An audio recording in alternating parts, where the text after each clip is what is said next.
Thanks for taking just a couple of minutes before you answer this next question that you see with regards to whether or not you can actually file the claim now. It's the most important question of all, and it's answered in a yes or no fashion.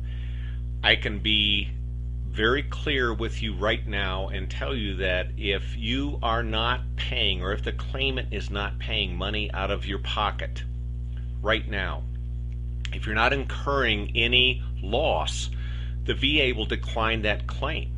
There is no claim in the eyes of the VA. It's not legitimate. So what happens is, if you were to fill out the claim form, the claim package that is being sent to you, and we receive it, and there's no money going out of pocket from the claimant, whether it's through assisted living or memory care or care at home or whatever the case may be, we won't even forward it on to the VA because it'll be declined. 100% of the time it'll be declined. I can't sign off on it and submit it to the VA as a legitimate claim. So that's the first thing that must happen, is that the claimant is incurring out-of-pocket medical costs now, not in the future, but right now. And what happens with a lot of families is they'll think that they can wait and see whether or not they can get this benefit, and then they'll make a decision as to whether or not they can move into an assisted living community, memory care, whatever. It won't work that way. The claim will never get off the ground.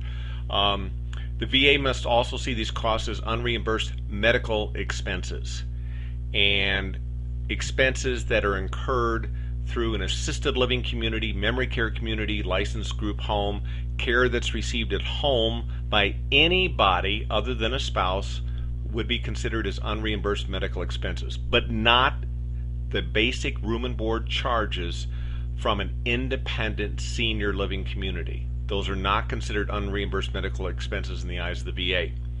The expenses must be verifiable and documented. There's one page on the claim application that will be sent to you where everybody signs off on it, and we know exactly what those costs are that are going out of pocket per month. And again, they must be verifiable and documented, and the VA will check on those. They must be regular as well and significant. And generally speaking, anybody that's a resident of a senior community, such as assisted living, memory care group home, or getting care at home, whether it's through a family member or a healthcare agency or whatever, those are regular, recurring, and significant. So before you answer that question, just make sure that if you are receiving this care and it's out of pocket, just answer it as yes, and you'll move on in the process and everything will be sent to you. If you answer it as no, doesn't mean you're not eligible, that the claimant's not eligible. It just means that they can't file a claim now because there's no current loss.